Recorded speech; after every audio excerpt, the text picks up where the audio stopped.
Happy Friday, everybody. Welcome back to Reality Water Cooler. I am Sarah from Texas, and this is our place to chat all the latest reality TV gossip. Jeff Lewis, the Jeff Lewis Extended. I literally almost said the after show. I've gotten it right all freaking week, and I almost said it just slides off the tongue, doesn't it? Jeff Lewis Live After Show.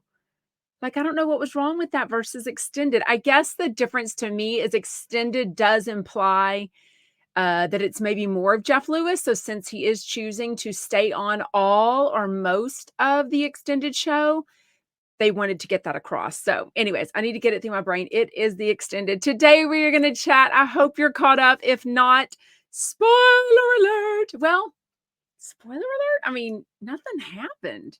Okay. The Traitors last night's episode 7 on Peacock. If you are not watching it, that is all people are talking about, even more than Vanderpump Rules. You know why? Because Vanderpump Rules is nothing new. Literally, they've shown us everything in real time. I'm sorry, I'm sniffing already. I started sneezing last night like 8 times in a row. You know, those sneezes where your eyes just water and you just are knowing it. I was watching a House Hunters International. They were looking in London and I just started sneezing. And of course, I realized I'm getting the cold going around the world that, everyone has or just got over with or will have very soon. I've got a very fun weekend ahead, so I need to get better. So I literally just got out of pajamas. I'll probably switch right back to them as soon as I'm done here. So anyways, thank you so much for joining live, everyone. Please make sure you subscribed. Please make sure you're commenting along. Hello, everybody. I see you in comments. Thank you, Melanie, for asking people to hit the thumbs up and subscribe. I really appreciate it, everyone. Yes. So thanks for bringing that up. I think am I saying it wrong? Cecile or Cecily? You told me, and now I'm completely forgetting which one you told me your name is. Anyways, there is a new option that my friend Sarah Fraser told me about on the phone the other day. You can put up as a podcast now on YouTube. So I think a podcast, except for Spotify, which I do put the video option on Spotify, but as YouTube, I think if you hit the podcast option, it is only going to be audio, I think. So that's probably what y'all are doing on that one. If you go under where it says videos, shorts, podcasts, live, playlist, something like that, if you go under live, it should be the video of this. So I hope that helps. Let me know if that helps. I don't even know. I don't understand technology that well, but she did teach me how to put it up as a podcast on YouTube. So I think that's what's happening, Zaris. I think people are hitting the podcast option for the replay on YouTube and not the live. So I think that will fix it if you want video. Also, if you want video, you can listen on Spotify. I know it's confusing, but anyways, okay, let's get into the Traitors, then some Watch What Happens Live, then of course Jeff Lewis, the after show. So much to feel about. So much to chat about, and so much we can't chat about. Okay, the Traitors, episode 7 last night was called Blood on Their Hands. I mean, we didn't even get to see anything happen. So as we know, last week, Dan was banished last week. So banished on the Traitors means that the whole group gets to vote. They get to go around and say why they're picking it. They are specifically not trying to get out the strongest player. They are specifically trying to get out the traitors. There's 2 traitors left now that Dan was out, but is out. Phaedra and Parvati. And the reason they want them out is because they all get more money. If the traitors are left in the game, they get the money at the end. What do you call not the loyals? Oh my God, what is it called? Not the loyals. One of them's called the leftovers, but that's not what it is either. Anyways, the other group. So there's traitors, and then there's no, it's not called the loyals. Oh my God, my brain. Anyways, okay. So Peter, Parvati, and Phaedra had the option to invite Peter, who's pretty strong right now. Peter is from The Bachelor. I don't really watch The Bachelor anymore. He is coming in strong though, but he makes no secret that he has this alliance with these friends, Peter, Kevin, Trishelle, John, and Bergie. Okay. And they have like meetings and people will try to come in. And they're like, oh, can you give me a second? We're talking. I mean, hello, you're in a freaking castle. Try to be a little bit more secretive about things, but he doesn't even seem to care. So Phaedra walks in on the secret meeting. Then MJ tries to go in there and tries to interrupt, and they pretty much ask her to leave also. It was very awkward. Anyway, so Sandra is calling the rest of the people the leftovers and saying that we've got to get Peter out. So you can also, the traitors are the ones that can murder someone, but not if they have the shield. Okay, so then they play this game. Um, I usually fast forward through the games. I tried to watch this one. I kind of got bored. They're too long. The game is in the middle of it. They broke up into teams. It was like different bags of money. I don't know. All I know is I think they got $8,000 at the end of it to put towards the whole pot.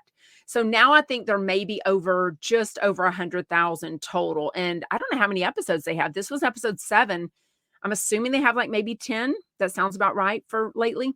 The people that won the shields was Kevin and Sandra, though. They got out of the woods the quickest. So they are the ones that got the shields, meaning they cannot be kicked out. They cannot be murdered this week.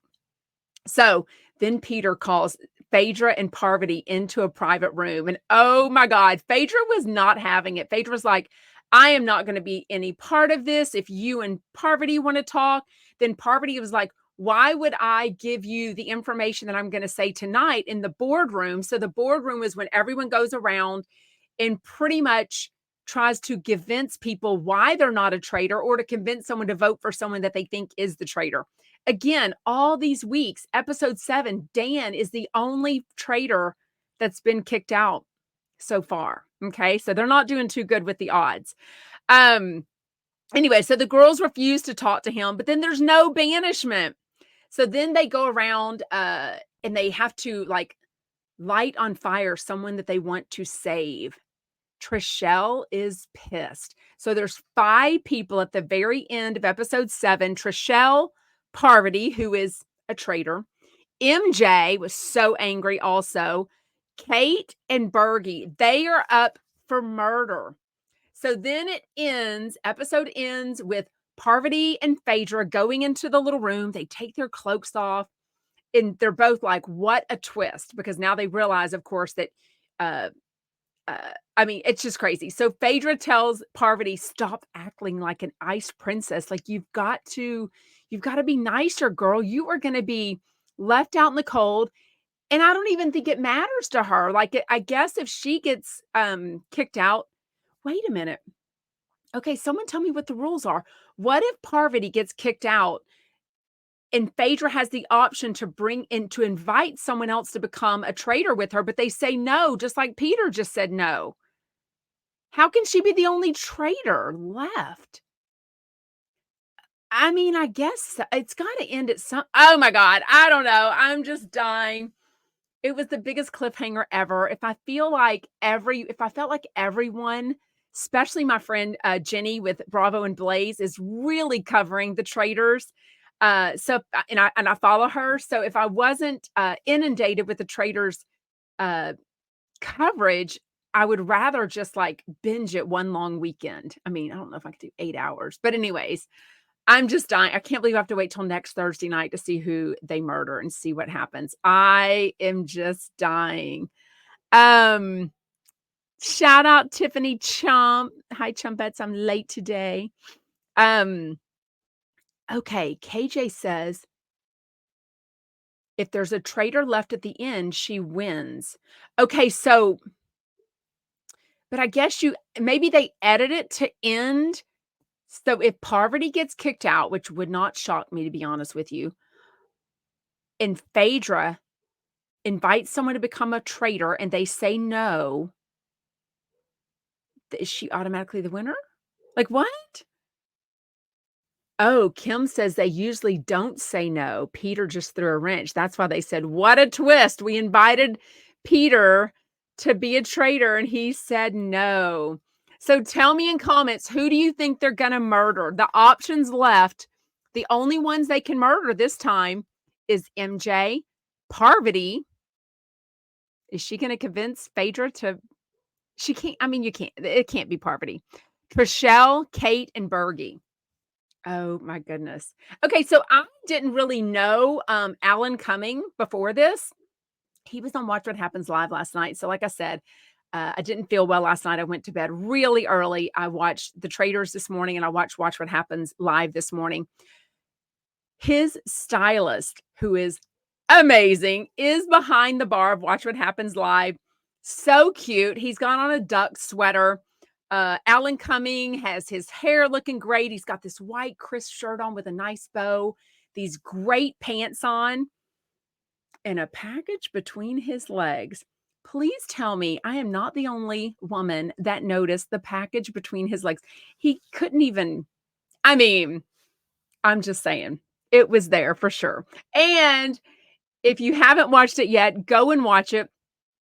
He was on this now famous, like, Atlantis gay cruise with 5,000 horny gay men, as he says, and he called it carnage, just carnage.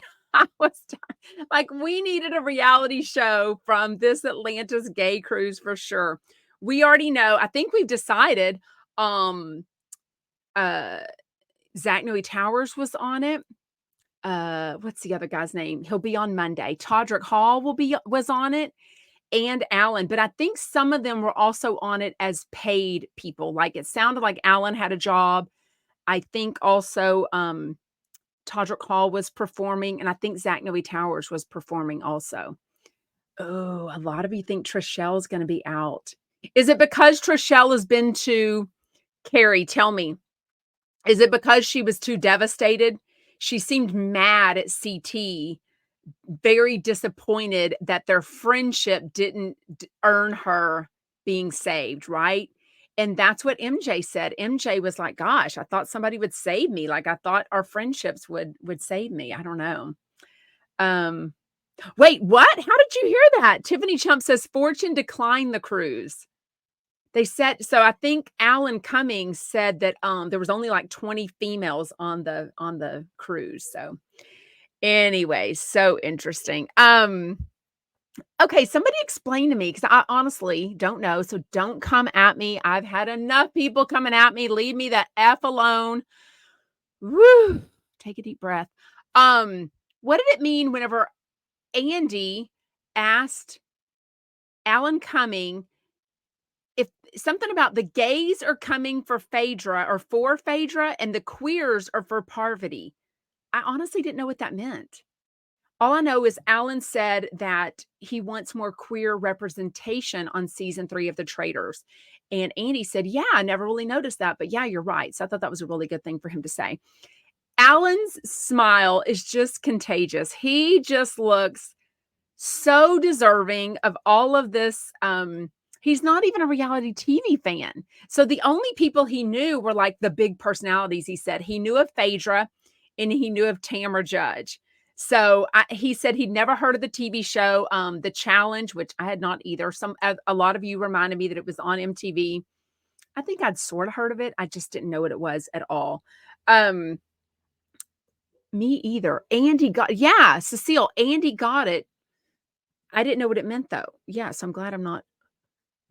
Okay, what is queer? Okay, this sounds like a dumb question. Is queer just another name for gay or lesbian? Brian says Parvati came out as queer a while ago. Honest question, don't come at me, because I feel like some of the vocabulary changes on me. Okay, Parvati is queer and dating a girl. Is queer the same as lesbian? Or is it queer means, oh my God. Okay. I feel like the word queer isn't used very often, so that's why it's kind of throwing me. Queer, that's what I thought. Okay, thank you, Nick. Queer is like a general term for the community. So how is that different? So why did he say gays for Phaedra? So does gays mean males like males? And queers mean males or gays or male? Yeah, that's what Nick said, Brian said. Okay, I think I got it.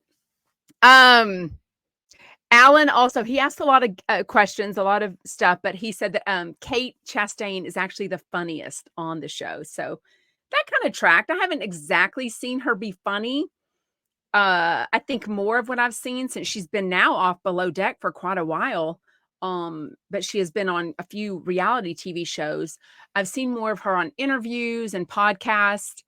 I wouldn't exactly call Kate Chastain funny. I would call her very honest, very confident, and tells it like it is. Maybe she's funny and I just don't see it. Um, Nick James is in the chat. Brian says, yes. Yes, all these labels. Oh, Darla says, I think queer is an offensive term. Okay. Is queer an offensive term? Oh, that's good. Carrie says they should have recruited Kate as a traitor. They've definitely got to break up that group, right? That group has got to be broken up. Peter's pals, as they're calling it, Peter pals. It's way too obvious. The group is still so big. The numbers. So when Sandra put the balls out on the pool table and was like, here's Peter pals, here's us. It's a numbers game. There's more of us. We've got to break up this group. That was really good. I thought that was like a really good way of explaining it. So anyways, it was really good. Okay, let's chat about today's Jeff Lewis Live. Monica Casey and Tom Arnold. I'm telling you, they've got a podcast now or they've had it for a while, called Divorce Party. It honestly doesn't matter if you've experienced a divorce, if you're a child of divorce, a grandchild of divorce. I'm none of those things. And it's a really good podcast, really insightful. So especially when Zach Noe Towers was on, clearly I wanted to listen because of him, but also just explaining being a child of divorce, because I think that was just very relevant and very insightful. So it's a really good podcast. It drops every Tuesday, everywhere you get your podcast, Divorce Party. So check that out. But last night, before the show even started, so as you know, I tend to try to watch the Jeff Lewis video, which is on the app. Since I've already listened every day, I don't make time to go back and watch because, that would just be too much time. But I do watch the pre-show where sometimes they're chit-chatting, sometimes they say good stuff, sometimes they don't. I watch the commercial breaks. Again, sometimes Jeff is just reading his phone or checking off things on his list. Sometimes they kind of whisper where you can't hear them. And then now the after show is more of this quick turnaround. So you kind of get a minute of the Jeff Lewis Live guest leaving, and you get the Jeff Lewis Extended co-host coming in. So it's very interesting. But yesterday, Jeff was talking about paying the guests. Remember, he's made it, a no secret that he pays them $500 for each person that's on his show. And he pays them through probably like Zelle. He always calls it ACH, but basically bank to bank in a way. He used to do checks. But he was talking about they forgot to pay Liz Rome when she was recently on. But did y'all notice? He said something like, well, we have to pay her a percentage. She doesn't just get the $500. So that was very interesting. I wonder if that was a deal that he maybe used to do. Remember, Liz Rome has been on Jeff Lewis Live for a very long time. When the pandemic was going on and I wasn't even listening all the time because I didn't know the app, but I've learned since from the archive shows and things they've said, she was really on the show a lot because he was doing the show from his house on video, but he tried to keep to the same guest because due to COVID and the pandemic, he didn't want, keeping, him and his family safe and his staff. He didn't want as much COVID possibility. How do you say this? He wanted to limit everyone's exposure to COVID, right? For obvious reasons. So that may have been a deal that she did with him or something he used to do. I don't know. Ooh, that's such good news. Sandra says, I sent Jameson a DM yesterday and he said they might be filming the Jeff Lewis Extended. I hope so. Me too. But then again, I already listened to it, so I can chat about it at 3 p.m. Eastern with y'all. It'd be really hard to go back and listen to it, but at least the commercials. Wait. Alan Cumming is in a new movie called Rare Objects. That is great. Oh, that's good to know, Gay. I've never heard of that. I guess I thought of him as more of theater because he was definitely talking about being on Spider-Man. So I think it was 2014. We had taken the kids to New York City when they were kind of little in the summer. and we saw Cinderella. What else did we see? I know we went to the museum, the Wax Museum, Madame Tussauds. We did a boat ride around Statue of Liberty. You know, we did things for little kids. But anyways, I know we saw Cinderella, but we saw the signs for Spider-Man at the time. And I think it ended up being, I don't even know if it ended up, he was supposed to be in it. And it was a good thing because he ended up getting out of it for sure. Wait, what? Oh, Nick James.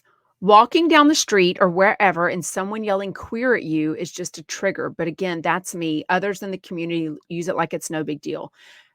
Good point, James. I mean, obviously, if someone's yelling something in a negative light at someone, that's obviously a trigger. Yeah. Anyways. Okay. That's good to know. Okay. So I was curious about that with Liz Rome. Just very interesting that they need to pay her a percentage. Okay, almost the whole first segment is Jeff talking a lot of details about his personal co-parenting situation. He commiserates a lot with uh, Tom Arnold because he is still going through issues. Monica sort of mentioned something. So Monica and her ex, George, are divorced and they seem to co-parent. But she also will put in things about like, oh, we went to Vegas and we had this romantic weekend together. So I'm not really sure what's going on there. Whatever she chooses to say, she hasn't exactly made it clear. So there must be a reason for that. But it sounds like overall, they have a very good co-parenting situation for her and their daughter. So that's really good. But she did talk about, he will send pictures of feeding the child, healthy food and things like that. So I think maybe with any co-parenting, you're trying to prove that you are integrating some of the decisions that another parent makes and they're questioning if you make whenever you've got the time with them.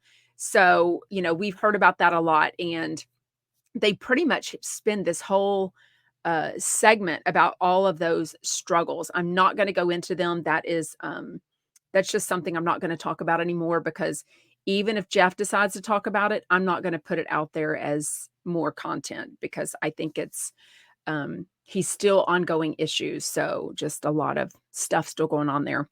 But one thing Tom said is he said him or Monica said divorce makes some people a better parent. And I think if you have limited time with your kids, you go from being with your kids 24/7.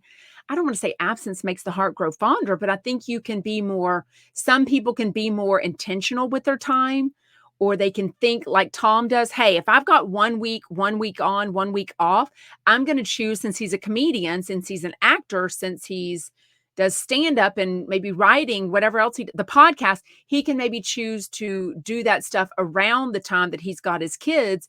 And then the next week when he's got them full time, he is 100% or more present than he would be. So I really loved that for sure. Who caught the amazing, maybe he's there already. It's been a couple of hours since the show. Oscar the Voice and 7 of his friends get to go to Club 33. So I am still not exactly sure what it means. I think you have to still have a ticket to get in. I think he just gets invited and then 7 of his friends. So Andy, who wore the sunglasses, who I met at one of the parties, so nice, his bestest friend. I am sure they are just dying. I was sort of wanting Jameson has a birthday party to go to tonight.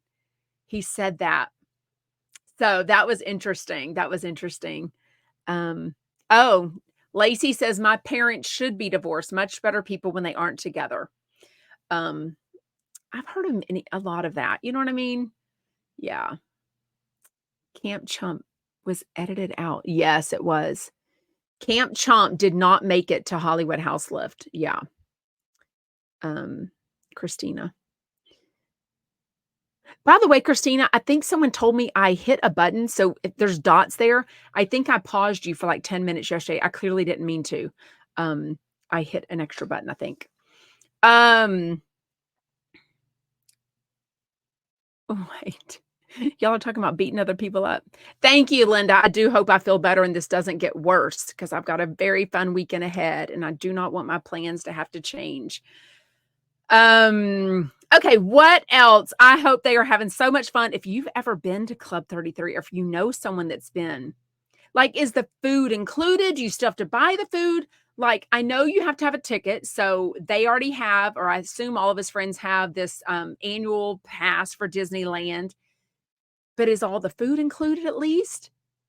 Is that the invite? Or, I mean, it's $10,000. Somebody said it's like a 5 or 10-year waiting list just to get in. So by the time you have the money to decide, okay, I'm going to spend this money getting to be a member of this Club 33, this like very exclusive, very expensive thing, and then you got to wait 5 or 10 years.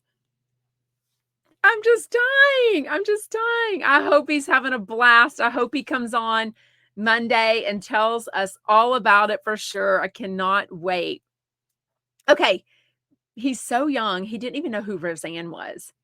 Did everyone love the Roseanne show? I mean, maybe it was just me, but I just loved how, like, normal and they weren't perfect. Also, Roseanne Barr was the first famous celebrity that I ever remembered literally changed her married name when she married Tom Arnold. She went from Roseanne Barr to Roseanne Arnold and didn't give a shit at all. And that was so wild to me. A lot of these people have like a famous name, like a stage name or whatever, and then they have their real name, or they've got, if they get married, they change their legal name on like the house, the checkbook, the things like that for the kids' school. But as a celebrity, as a movie star, they're not going to change their name. You know what I mean? So that was fascinating to me that they did that.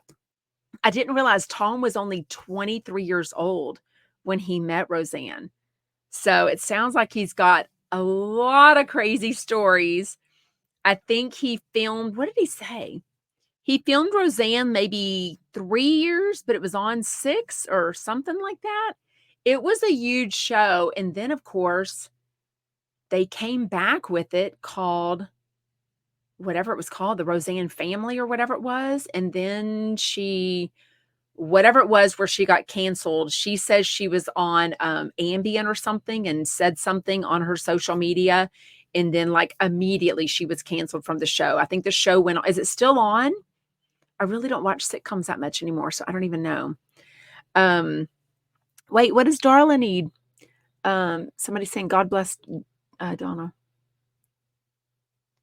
Wait, what did he say? Tom would be fun to go to dinner with. So many stories. He talks a mile a minute, but I do feel like he'd be fun at dinner for sure. Uh, for sure. Tracy Bregman. Gosh, you're right. I forgot. He's mentioned Tori Spelling. Somebody says, why doesn't Jeff have Tracy Bregman or Tori Spelling or Taylor Dane on anymore? I don't know that I've heard him talk about Taylor Dane. He has talked about Tori Spelling, and I also think someone in the audience, Tiffany Chump was there, remind me, at the December 21st event, did someone in the audience ask specifically about Tori Spelling? I think he just said she has a lot going on in her personal life, the divorce, she's got 5 young kids and works a lot. So I think that's why she wasn't coming on a lot. Okay, this was on at the very end of Jeff Lewis Extended, but I do want to talk about it. Somebody had DM'd me this morning and said, did you hear about Julia Roberts? And I'm like, no, I don't follow Julia Roberts. I don't know what you're talking about. I guess Julia Roberts somewhat recently posted a picture of her and her niece, Emma Roberts, and they were like playing cards. It looked like a vacation type situation. She said they just had breakfast, whatever. She said the comments were atrocious. I mean, just, you look so old. Why are you aging like this? And then the people started infighting within her comments. Viola Davis has 12 million followers on Instagram. Her content, I've heard about it for years, is always very positive, always very enlightening, just supportive, what have you. So Carney actually must have gotten the information from Viola Davis's Instagram because she was promoting that. That's what made me go and look it up. She had reshared where Julia Roberts she made like another reel about it, basically saying, look, I'm a 50-year-old woman, like wife, mom, very confident, successful, beautiful, very sought after. And these comments still crushed me. She said, "What if I was a 15-year-old kid seeing these comments, these unsolicited comments?" She didn't, I doubt she put in the thing, "Please tell me your thoughts on my aging." Like, the fact that people think Pej and Carney went off. They had a lot of strong feelings. Obviously, I can relate a lot to this over the last year and a half, but even more so over the last few months.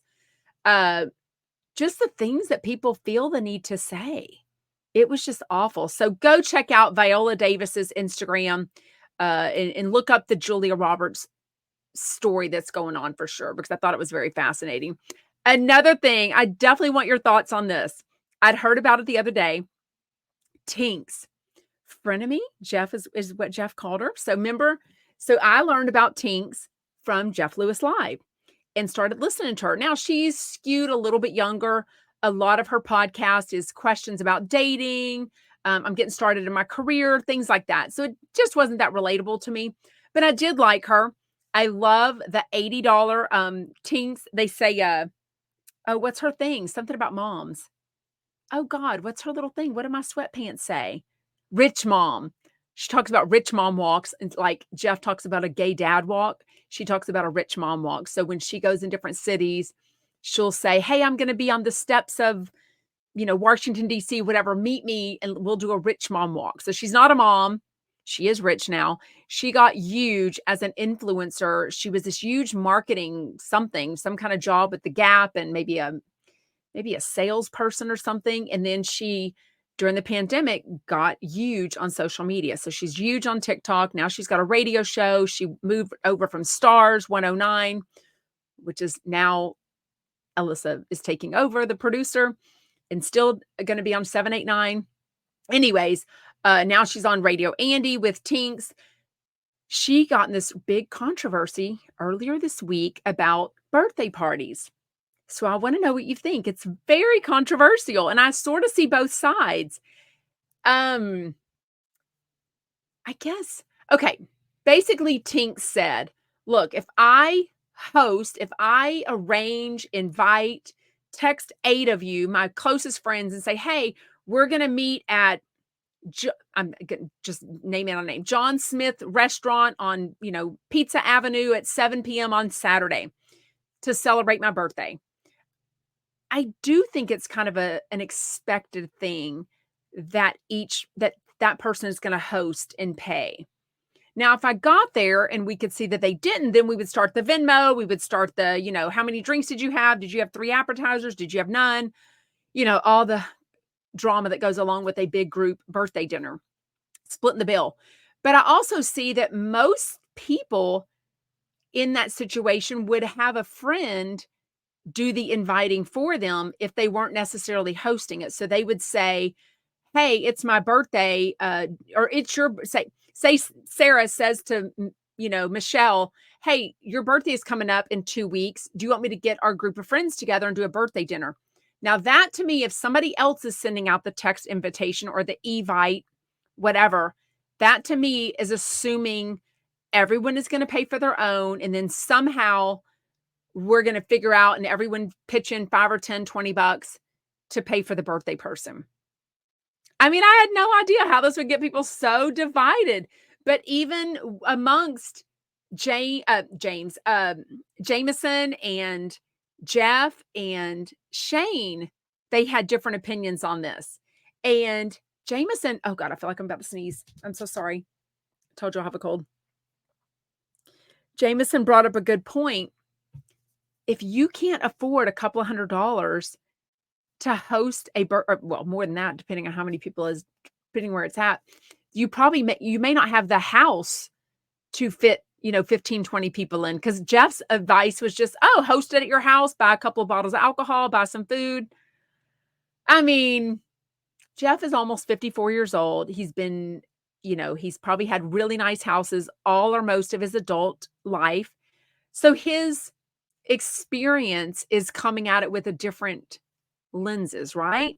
It's not better or worse. It's just the different lenses. So I don't know. Tell me your thoughts and comments. It was very interesting.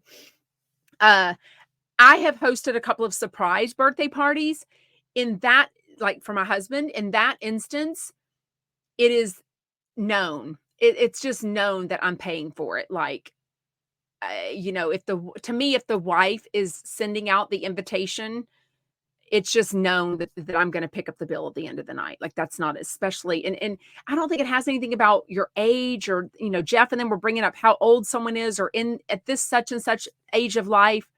No, because it doesn't mean because you're 50, you have X amount of money or don't have X amount of money at 25. It's just a matter of what you wanna do. I do think it gets a little tricky if somebody, and this is where it got in with Tinx. Tinx was saying, if I invite people for my birthday and I tell people where to come, when to be there, and what restaurant it's going to be at, I'm picking the price point, I'm going to pay for it. And people really came at her for that. So super interesting. Oh, Darla says my birthday is 2 weeks before Christmas, so I've never had a birthday party. Well, you deserve a birthday party. I mean, 2 weeks before Christmas. I mean, I have lots of friends who have birthdays in around Christmas, and they definitely have parties for sure. What's spam? What is spam? K-Boo says, if it was me, I would pay for myself on my birthday as long as everyone also paid for themselves. I don't see a tab as love. I see them showing up as love. I love that. Do you think it matters, K-Boo, who invited though? I don't know. I guess, gosh, we used to have all these big birthday parties at restaurants, and nobody was paying the whole bill. I mean, it was like 20 of us. It would have been a fortune. Nobody had the money to pay for that back, and it wasn't expected at all. But also, it was never like some of us had birthdays in February, March, and we kind of had these big group get-togethers. Yeah.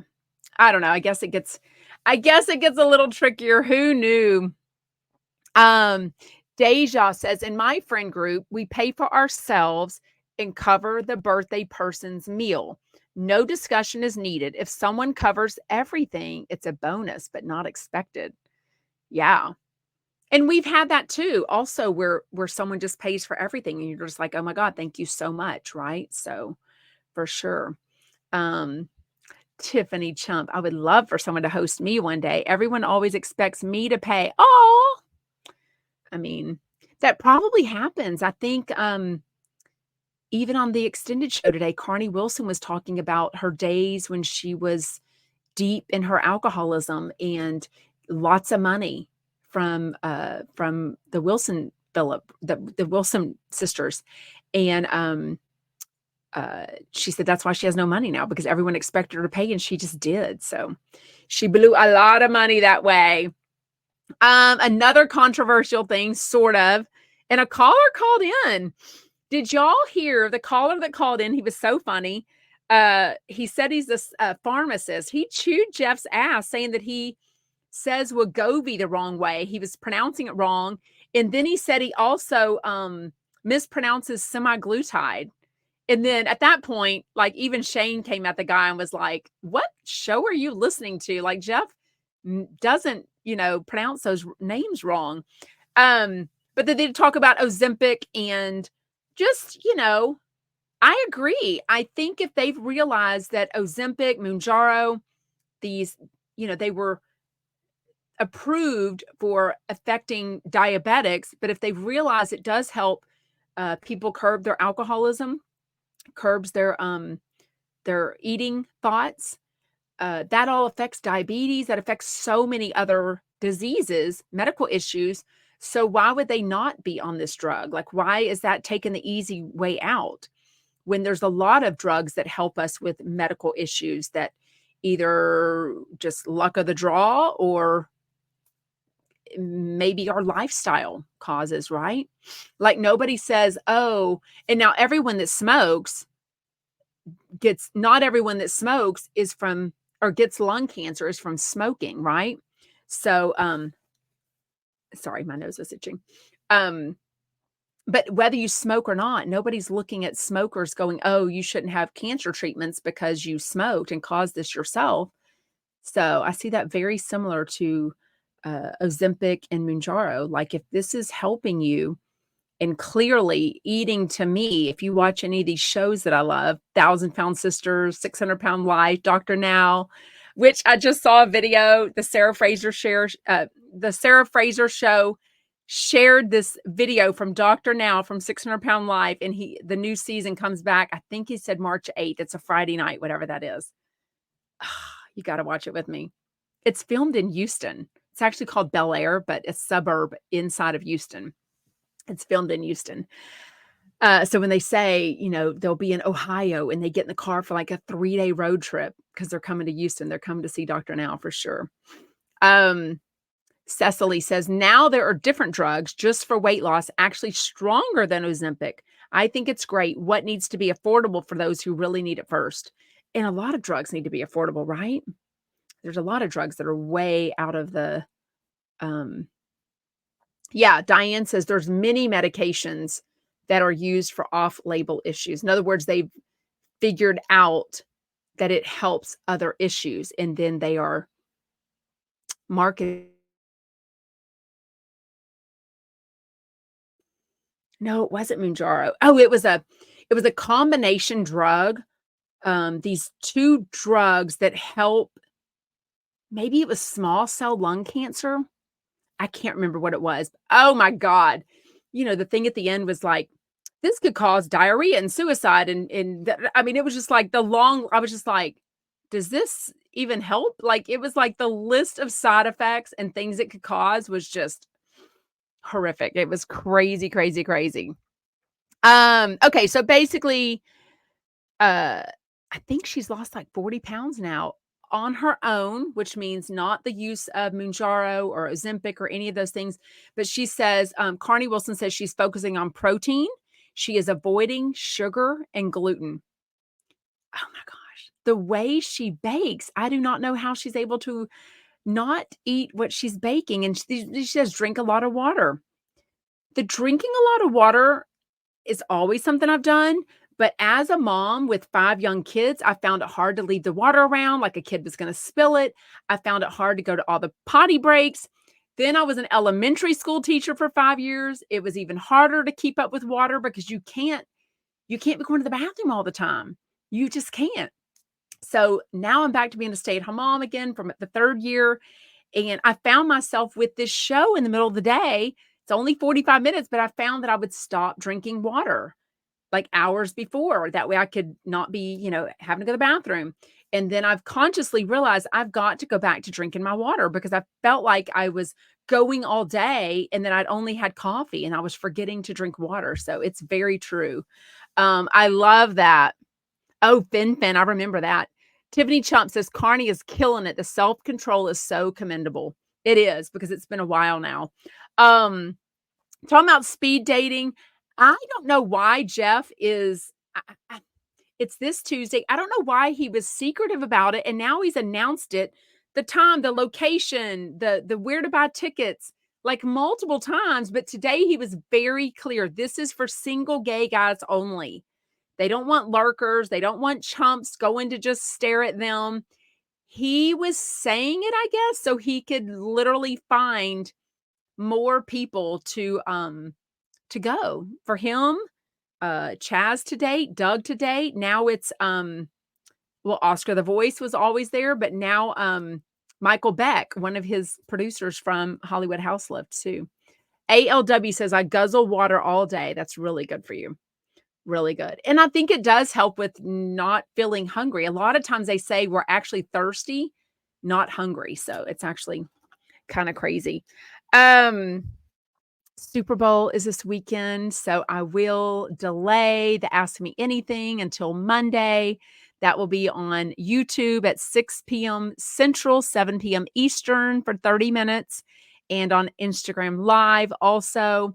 I hope you all have so much fun this weekend, whether you're hosting, whether you're going to a party, whether you're doing nothing at all, whether you're going to binge some other show completely. I clearly have zero interest in football. I shouldn't say clearly, but I have zero interest in football. I'm just there for friends and food and chatting. So, no, I don't bet on the game. My husband does for sure. He does all that stuff. Anyways, well, thank you so much. Don't forget on Sunday, Sarah from Texas podcast. It launches at 4 a.m. Central. I know it is a.m. This week, I've got the amazing Sarah Fraser on. She told me something about 1,000-Pound Sisters that blew me away. I did not know. She follows them very closely. She follows Sister Wives very closely, 90 Day Fiance. So check out her podcast everywhere, YouTube, The Sarah Fraser Show, and check out Sarah from Texas on Sunday because she will be on it. I'm going to head back into my jammies, go take some medicine, and hope I feel better. Bye, y'all. Have an amazing weekend. Thank you so much for joining live.